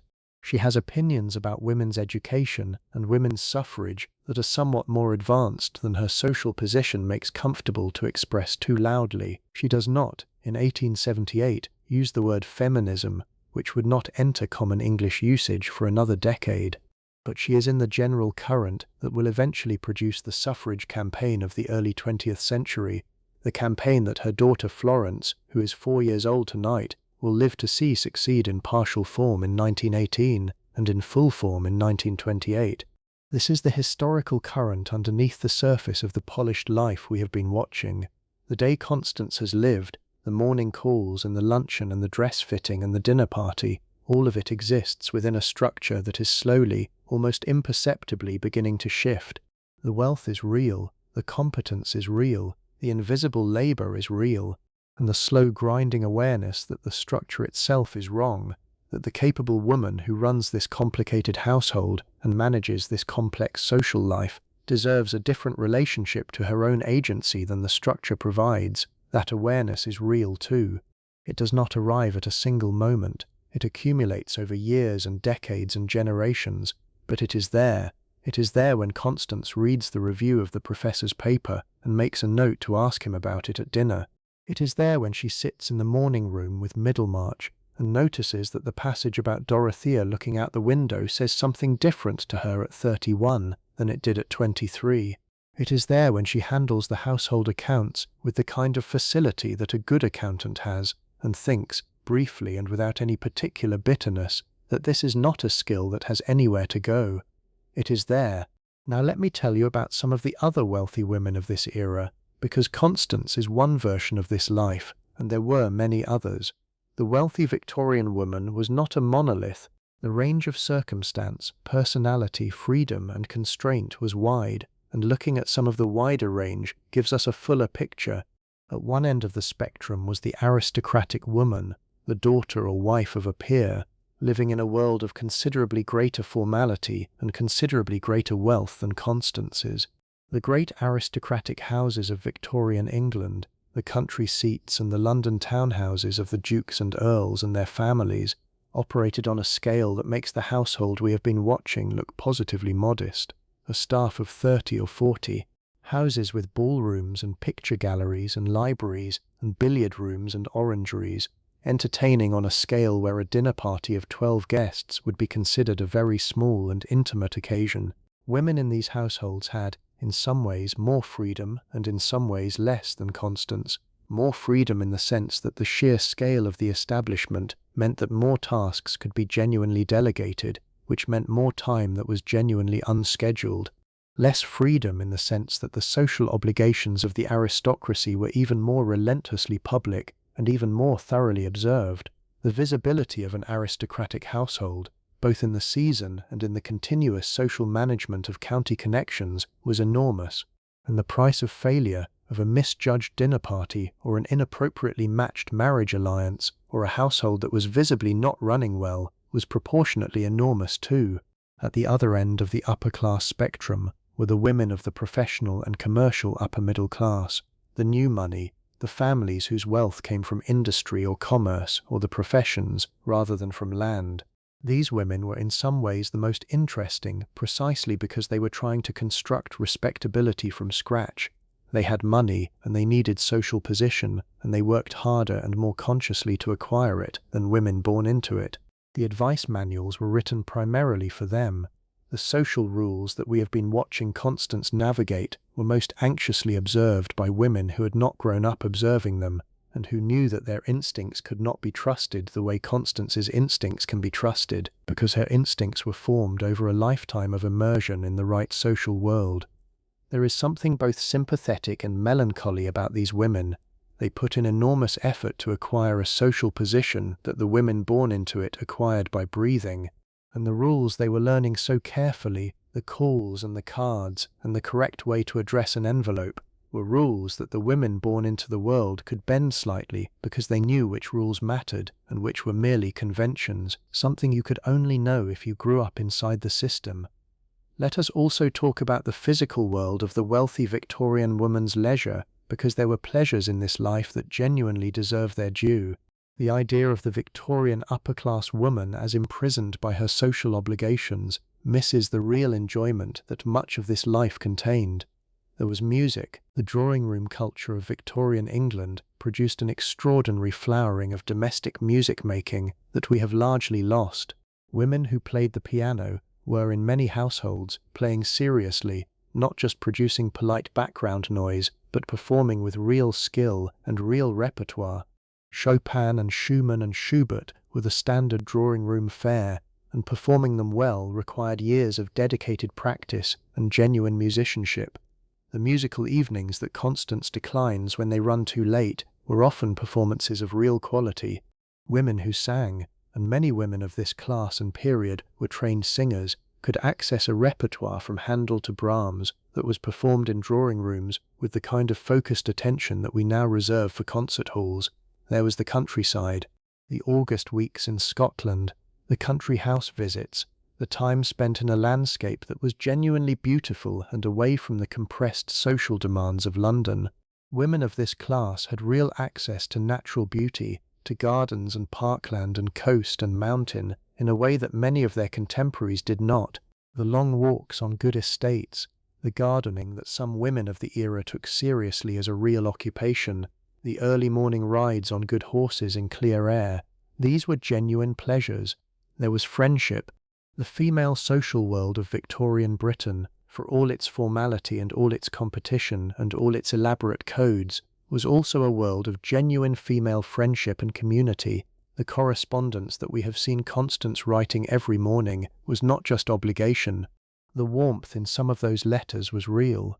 The women who shared charity committee work, who confided in each other over tea in drawing rooms while their children played nearby, who advised each other on staffing questions and household management problems and children's illnesses, these women had real relationships. The social world was the vehicle for these relationships. Without the social world, without the calls and the dinners and the morning meetings, the friendships would not have had a structure to exist in. And there was, in the lives of women who were well matched in their marriages, real partnership. This is easy to overlook because the formal structure of Victorian marriage, in which the woman's legal identity was subsumed in her husband's, in which she could own little property and had no vote and was socially dependent on his status, is genuinely unjust and deserves to be called so. But within that structure, in the private space of a good marriage, there was often genuine mutual regard, real intellectual companionship, real emotional intimacy. Constance and her husband, in the 10 minutes in the carriage home from the dinner party, are not strangers performing social roles. They are two people who know each other well, who are tired together, who are briefly, honestly themselves in the dark of the carriage without an audience. This is worth holding on to. The structure was wrong. The people within the structure were human. Both things are true. Let us turn now to the question of health, because the health of wealthy Victorian women is one of the more complicated and interesting topics in this area, and one that tends to get misrepresented in both directions. The Victorian era had a complicated relationship with women's health in general. On one hand, the medical establishment was slowly improving. Real advances were being made in surgery and pharmacology, and the germ theory of disease was being established in the 1860s and 1870s in ways that would transform medicine. On the other hand, medical thinking about women's health was entangled with social ideology in ways that produced some genuinely harmful nonsense. The most pernicious of these was the idea that intellectual activity was dangerous to women's health. This theory, associated with several prominent physicians of the period, held that the body had a limited supply of vital energy, and that diverting this energy to the brain through education or intellectual work would deplete the energy available to the reproductive system. This was not a fringe view. It was published in medical journals and cited in arguments against women's education. It was used as a direct justification for keeping women out of universities, and it was, needless to say, entirely without scientific foundation. The physical consequences of fashionable dress were more real. The corset, worn too tightly over too many years, could compress the lower ribs and restrict the liver. The heavy skirts and elaborate clothing placed real weight on women's hips and lower backs. The sedentary nature of much of the social life, hours in drawing rooms and carriages and at writing desks, combined with the expectation of a delicate and inactive feminine body type, meant that many wealthy Victorian women were genuinely less physically fit than they could have been. Constance, who is 31 and healthy, manages this reasonably well. She walks when she can, the London streets permitting. She uses the back stairs of her own house, which is somewhat infra-dig, but she considers the exercise worth the mild social irregularity. She rides when in the country. She is not, by the standards of a later era that would celebrate women's athleticism, physically active in any systematic way, but she is not as sedentary as the stereotype suggests. There were wealthy Victorian women who took health more seriously, who were part of the dress reform movement that argued, with real medical evidence behind it, that the fashionable silhouette was damaging women's bodies. Women who exercised, who embraced rational dress, who championed physical education for girls. They were somewhat ahead of their time and rather more widely mocked than taken seriously, but they were there. By the 1890s, the bicycle would create a genuine revolution in women's physical freedom and physical health, as cycling allowed women to be outdoors, moving their bodies vigorously, without the full machinery of Victorian feminine presentation. Let us also touch on childbirth and reproductive life, because this is an area that shaped wealthy Victorian women's lives in ways that the morning call and dinner party accounts do not capture. Constance has 2 children and might have 3 or 4 more. The average wealthy Victorian family in the 1870s was somewhat smaller than the popular image of the era suggests, and getting smaller as the century progressed, partly because knowledge of contraception was gradually becoming more widespread, partly because the expense and social complexity of raising and launching children properly in this social tier was well understood. But 2 to 5 children was common, and each pregnancy, each childbirth, each infant was a real event in Constance's life with real stakes. Victorian maternal mortality was not negligible. Childbirth was risky. Infant mortality was real.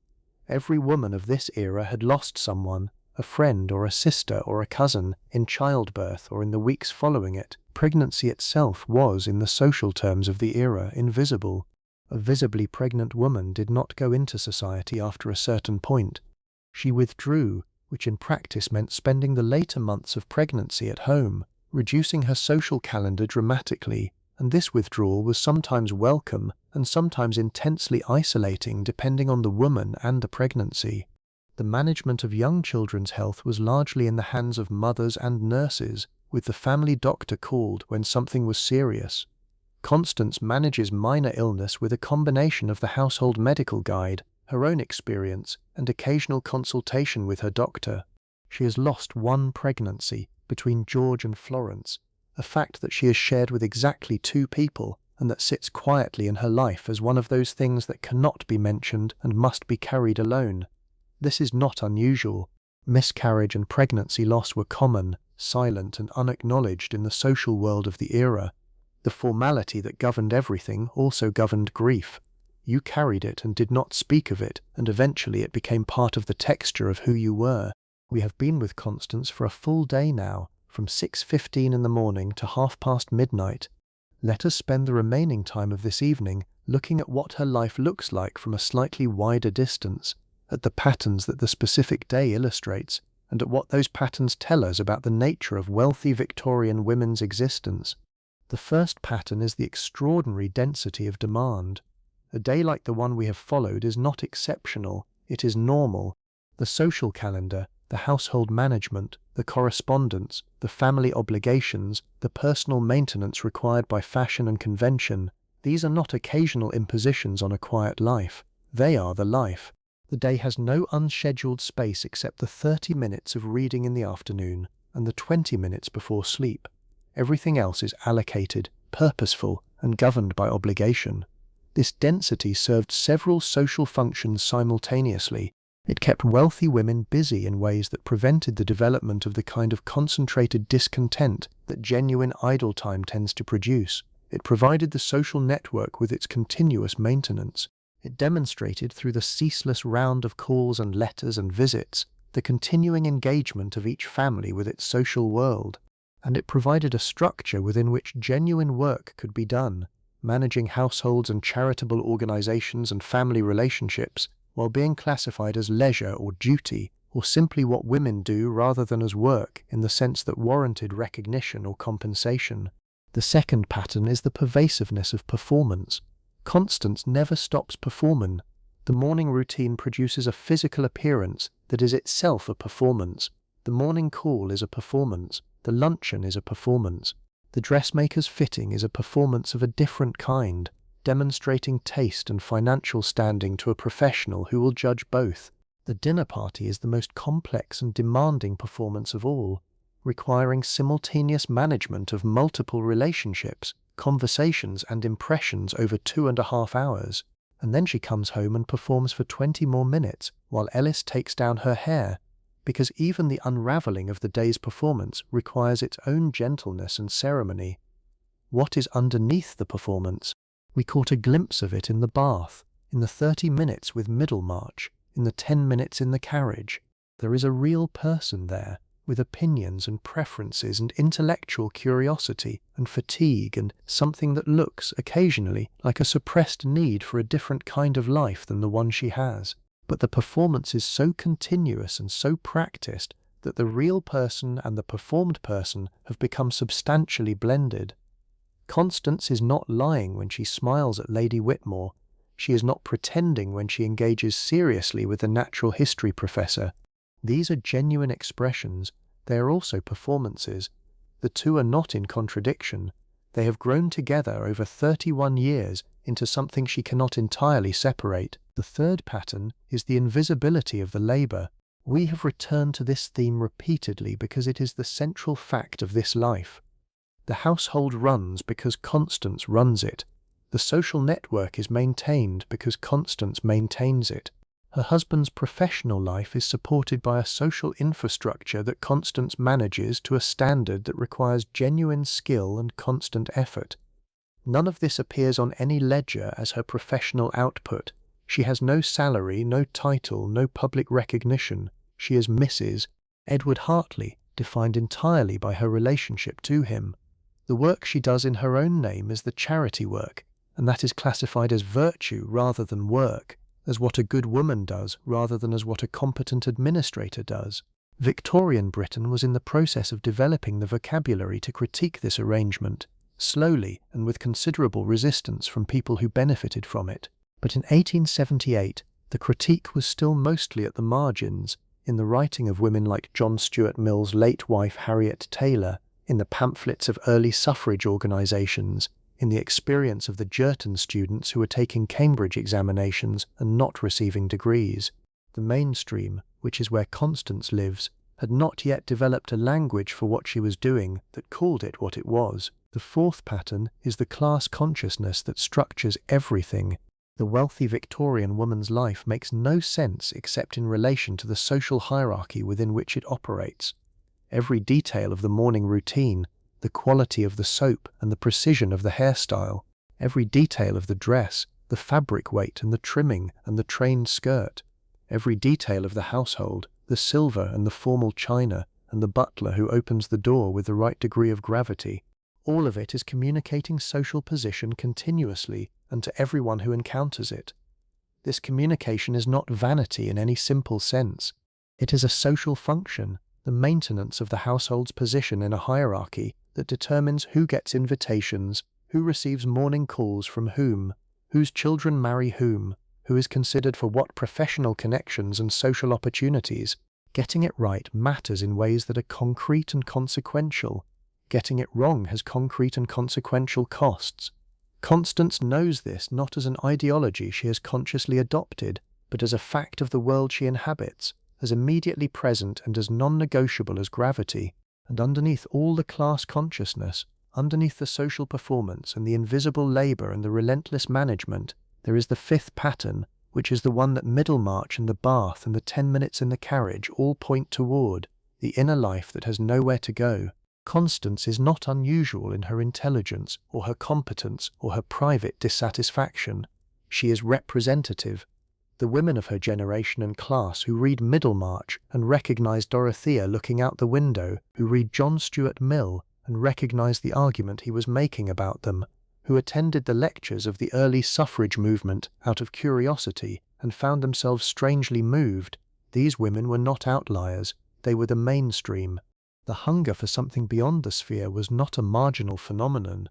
It was so common that it became one of the defining social tensions of the era, the tension between what women were capable of and what they were permitted to do with that capability.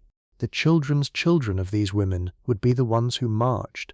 The children themselves would be the ones who went to Girton and then chafed at not receiving the degree. Constance sits a generation before the march in the polished drawing-room, reading the paper in the morning with the same attention she brings to everything, thinking her private thoughts, managing her complicated day, and carrying, somewhere in the quiet middle of herself, an awareness of the strangeness of the container she is living in. She does not despair. She is too busy and too competent and too genuinely engaged with the real pleasures and satisfactions of her life to despair, but she notices. In the moment with Middlemarch, in the conversation with the natural history professor, in the small flare of something, recognition maybe, when she reads the advertisement for the Girton lectures, she notices, and that noticing is history too. It is the thing that does not appear in the appointment book, or the household accounts, or the calling card case. It is the thing that makes Constance not a type but a person, the wealthy Victorian woman who managed her household with military precision and navigated her social world with the skill of a diplomat and wore £15 of engineered clothing without complaint, and read Middlemarch in the afternoon, and thought about Dorothea looking out the window, and understood, in some private, wordless way, what George Eliot was saying about the mismatch between a large nature and a narrow world. That is the history, not just the corsets and the calling cards, the inner life that had no proper form to move in, the capability that had no path but the path it was given, the intelligence that bent itself to the available work, and found the available work genuinely interesting and also genuinely insufficient, and never quite figured out what to do with that insufficiency. The life that was, in so many ways, extraordinary, and in one deep and important way, not enough. The gas lamps are burning low on the street outside Constance's house. The last coals in the bedroom grate are settling into ash. The city outside is moving toward its 4 o'clock quiet, that deep, still hour between the last of the night traffic and the first of the morning milk. Somewhere up the street a cab horse waits. Somewhere in the kitchen 2 floors below, the cook's day will begin in an hour and a half. And in the corner of the morning room, on the rosewood writing desk, the small leather notebook sits closed. Tomorrow's page already has 3 items written on it in precise, unhurried handwriting. The morning call to be made, the committee meeting, the reply owed to her mother. The day begins again before it has quite finished. Let us talk about money one more time before the night is over, because the numbers deserve to be laid out fully, and because understanding what things cost in this world gives the life a reality that the soft focus of social description sometimes obscures. Historians have done considerable work reconstructing what different levels of Victorian income actually bought, using contemporary wage data, price records, household accounts, and advice manuals.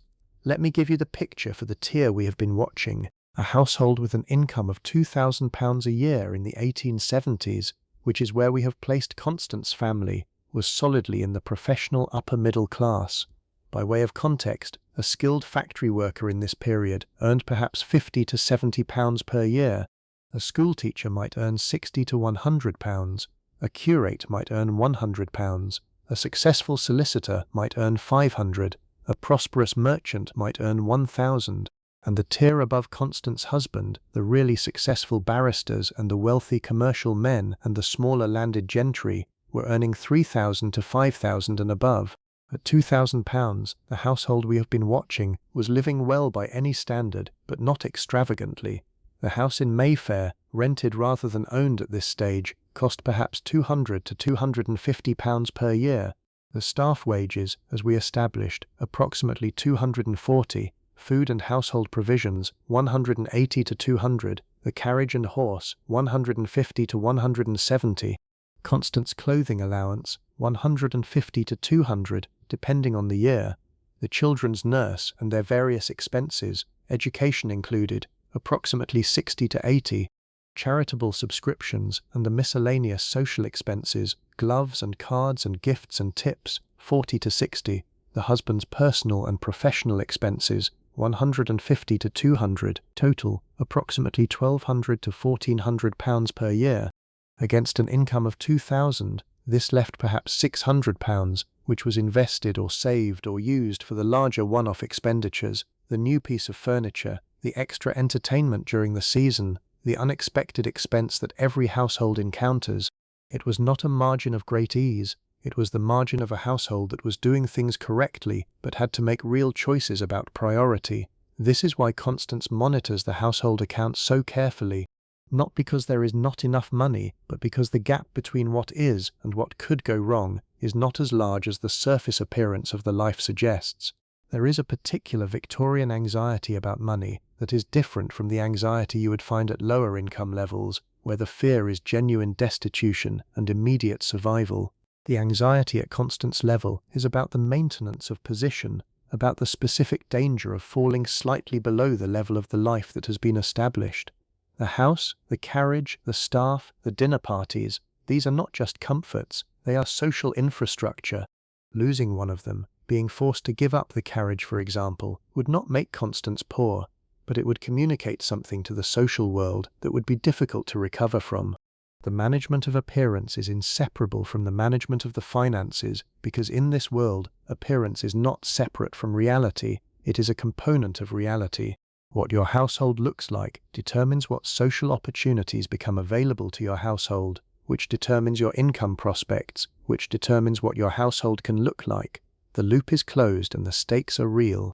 Now let me tell you about the evenings that Constance does not go out, because we have spent the whole day moving through a maximum activity day, and there are quieter evenings too, and they tell a slightly different story. On a Tuesday in November, when there is no dinner engagement, and the morning call was brief and the afternoon was spent on household correspondence and committee preparation, Constance and her husband have dinner at home at 7:30. Just the two of them, which is to say the two of them in the dining room, and the butler serving while the cook's food is excellent because she always cooks as well whether there are guests or not. They talk over dinner in a way they cannot at dinner parties, more freely, more honestly, with the ease of people who know each other well and have been talking at the end of the day for 9 years. He tells her about a difficult case. She asks questions that are genuinely intelligent. He tells her more. After dinner they move to the drawing room, where she plays the piano for half an hour, not the social performance of the drawing room when guests are present, but the real practice she does when no one is watching. She is working through a Schubert sonata that she has been learning for several weeks, and which she finds technically demanding in ways that satisfy her. She plays through the difficult passage 3 times, slower than tempo, feeling for the phrasing. Her husband reads his papers in the chair by the fire and looks up sometimes when she plays something particularly well. At 10 o'clock she puts down the music and they talk again, about the children, about a domestic question she wants his view on, about a book he has been reading. At 11 they go upstairs.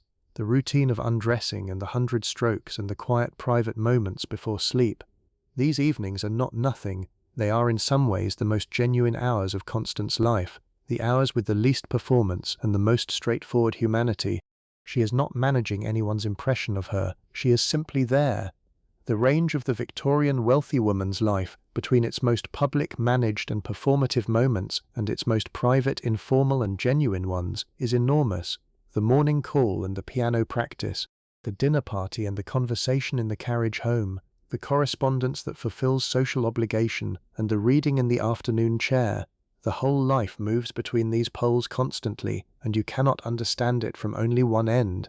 Let us think about the seasons of the life rather than just the seasons of the year. Constance at 31 is in what the Victorians would call, with only slight condescension, the prime of her social career.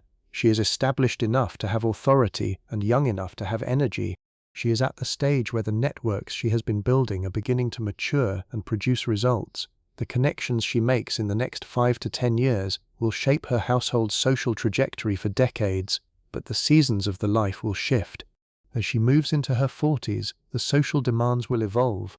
Her children will enter society, which creates its own enormous set of obligations and anxieties. The daughter to be introduced in the right way to the right people, the son to be connected properly in the professional world he is heading toward.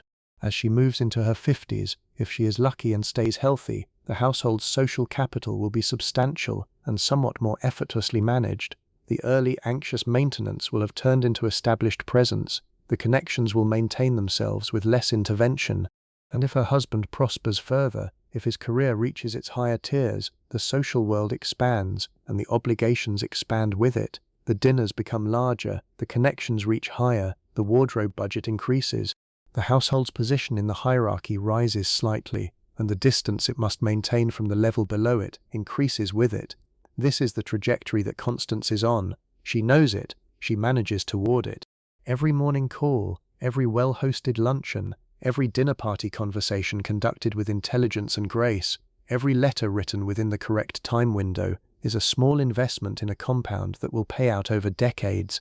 And the trade, the thing she gives in exchange for this trajectory, is the hours, the invisibility, the performance, the continuous management without recognition, the private thoughts that have nowhere to go, the Middlemarch passage about the window. Victorian Britain produced extraordinary women.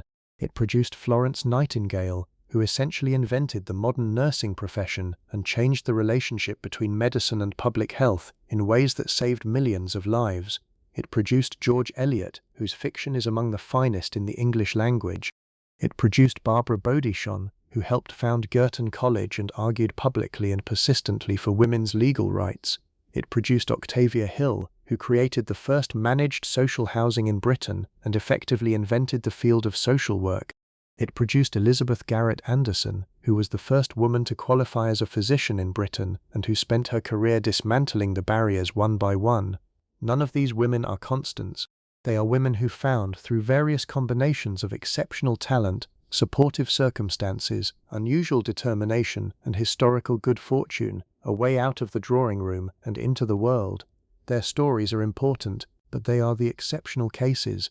Constance is the representative one, and what Constance represents, in her competent management and her invisible labor and her private intellectual life and her quiet awareness of the strangeness of her container, is the norm, the extraordinary skill applied to a circumscribed sphere, the capable mind bent to available work, the woman who is doing everything correctly and brilliantly in a structure that will not acknowledge what correctly and brilliantly means. Let us close the day properly. It is nearly 1 in the morning. The house is fully quiet now. The coal is ash. The street outside is dark except for the lamp on the corner and the faint blue light of a clear November sky. Somewhere in the house, 7 other people are asleep, or nearly so. The children in the nursery 2 floors up, Ellis in the room off the dressing room, Mrs. Barlow in her housekeeper's room on the ground floor, the cook and the kitchen maid in the basement kitchen quarters, the butler and the parlour maid in the rooms assigned to them. All of them will be up before Constance tomorrow, beginning the work that makes her morning possible. All of them invisible, in the way that makes the household feel, to any visitor, like a place that simply runs itself. Constance is asleep in her bed with its good linens and its warm blankets, and its one window cracked slightly for fresh air, the way the health manuals recommend. Her hair is braided, her skin is cream soft from the cold cream applied last night. The garnet necklace is in its velvet case on the dressing table. The bronze silk dress is on its form in the wardrobe. The leather notebook is on the writing desk downstairs with 3 items on tomorrow's page. She will wake at 6:15. She will ring for Ellis at 6:30. The day will begin. This is the wealthy Victorian woman's life. Not the portrait, not the fairy tale, the real one, the one with the 15 pounds of clothing and the 5 letters before noon, and the dinner party that requires 30 minutes of intellectual preparation, and the Middlemarch passage about the window and the trade that is never acknowledged, and the capability that was genuinely large, and the sphere that was genuinely narrow, and the performance that never stopped, and the private person underneath it who was, in the last analysis, a human being in the middle of a life that was rich and constrained and competent and unjust and full of genuine pleasure and full of genuine cost, and nothing like the soft focus portrait on the wall. She looks composed and remote and perfectly arranged. She was also, always, more than that. The lamps are going out on the street. The night is still. Sleep well, friend. We have been somewhere real tonight.